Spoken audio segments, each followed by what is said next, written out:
I'm Walter Cronkite. For almost 100 years now, the history of radio has been written by America's inventors and tinkerers. Amateur radio operators, hams, were the dreamers of the electronic age. They gave us hi-fi audio, AM and FM radio, even television itself. They not only brought us a new world of inventions, they started a hobby that soon turned into a full-fledged radio service. In return, the federal government allotted them frequencies, places in the radio spectrum to pursue their passion. Over the years, those frequencies have become more valuable than money.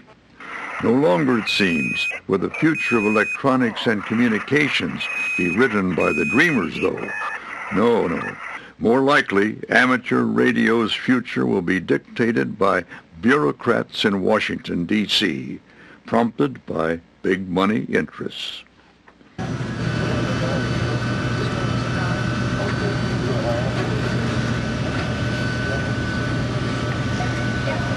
Jim Haney is an amateur radio operator and the president of the National Organization for Amateur Radio, the ARRL. We've got to have a high visibility, a high level of recognition amongst lawmakers and also with the FCC. The Federal Communications Commission is the agency that issues ham licenses and regulates amateur radio. Congress created the FCC, and like a mindful parent, it occasionally overrules the agency, a fact of which Jim Haney is well aware. That's important because at this exact moment, the FCC is pushing a controversial Internet access scheme called Broadband over Power Line, or BPL. BPL sounds great in theory, but at test sites around the country it has proven to be a disaster for police, fire departments, airlines, shortwave listeners, and hams. Now, what if the government just said to the millions of people who use radio for long-distance two-way communications, look, you just don't need those frequencies. Just use your cell phone or get on the internet, use your computer. Why bother with old technology like radio? Here's why. Sometimes simpler is simply better. It's been said before, but it's worth repeating. Ham radio is truly the only fail-safe communication system in the world. Look what happened on February 1st, 2003, when the Space Shuttle Columbia broke up on re-entry from space and scattered parts all over Texas and Louisiana. What one group was essential to the search? The Forest Service, the FBI, the Texas Rangers? Well, they all helped, certainly, but it was the hundreds of volunteer ham radio operators who made it possible for all those agencies to talk to each other. They could not have, because each federal, state, and local agency uses a different radio frequency, and cell phones were useless in the Texas Hill Country. So radio amateurs were key and critical. This net control, go ahead, Jake.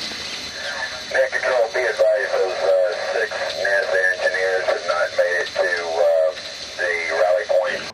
Here's what Robert Hurst, the Emergency Management Coordinator for Nacogdoches County, said. We have made amateur radio operators such an integral part of our emergency management plans and preparation plans prior to this that they very quickly and very seamlessly integrated into the actual response to the incident. Radio amateurs facilitated the search and made it work. But once the emergency was over, the federal agencies went back to business as usual. The hams were out of sight and out of mind. So when the broadband over power line issue came before the FCC, the ARRL had no other choice but to go to Washington. Jim Haney had to help. Derek Riker watches Congress, tracks legislation, and keeps the ARRL informed. There's hundreds of thousands of amateur radio operators throughout the country, and there's nearly 1,000 in almost every congressional district at least. Those numbers give a lot of clout to the issues that we come up here to lobby about. This day, the issue is broadband over power line. First stop was a visit to Mike Ross, a sympathetic representative from Arkansas. Let me make it clear, we're not against broadband. We think everybody should have an opportunity to have it. It's just this particular technique of bringing it to the public, I think, is a flawed technique. There's the box that puts the signal on the power line. And what happens is in the line acts as an antenna. You can hear all the little birdies up and down that's on the 20-meter band. That's all you hear. Jim points out the interference isn't limited to amateur radio, but also to some police and fire frequencies. So public safety in, say, El Dorado, Arkansas is still using 47 megahertz. That's what they're going to hear. BPL, of course, isn't the only issue before Congress. In the offices of Representative Michael Bilirakis of Florida, the discussion is about the Spectrum Protection Act. This would guarantee that if the FCC takes frequencies away from the amateur service, it must give back frequencies in another part of the radio spectrum. We know that the FCC opposes the bill. I suppose the reason is they don't want Congress telling them what to do. Another topic was ham volunteers. If we were to put a dollar value for each hour of volunteer work that amateur radio has done for the whole nation across the country, it'd probably amount to billions of dollars.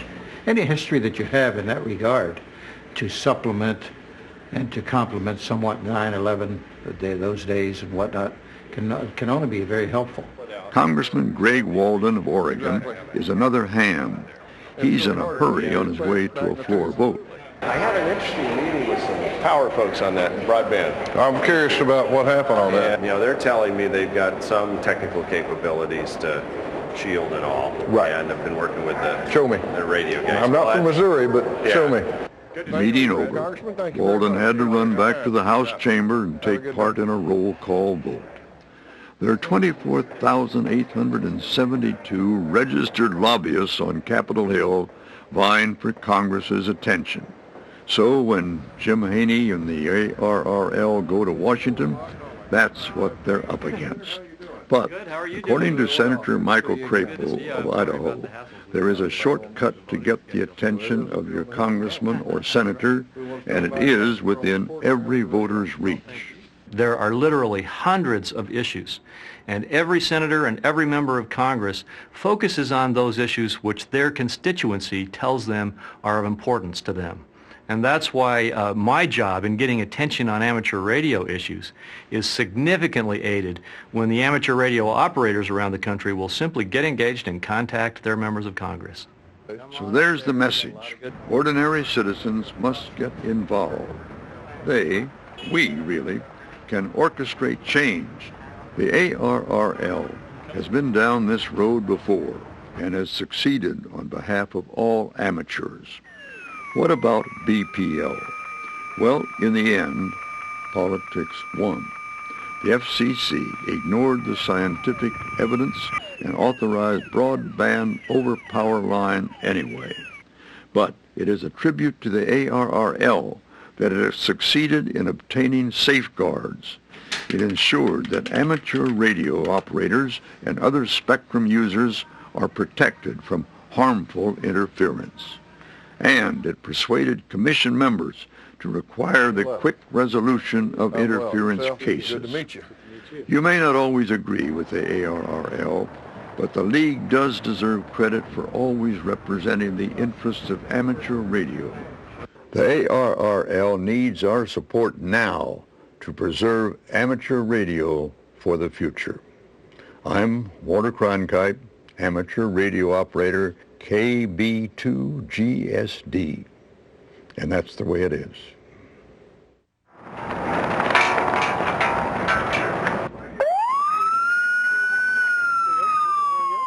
This is WA0EYJ, Salvation Army Net Control.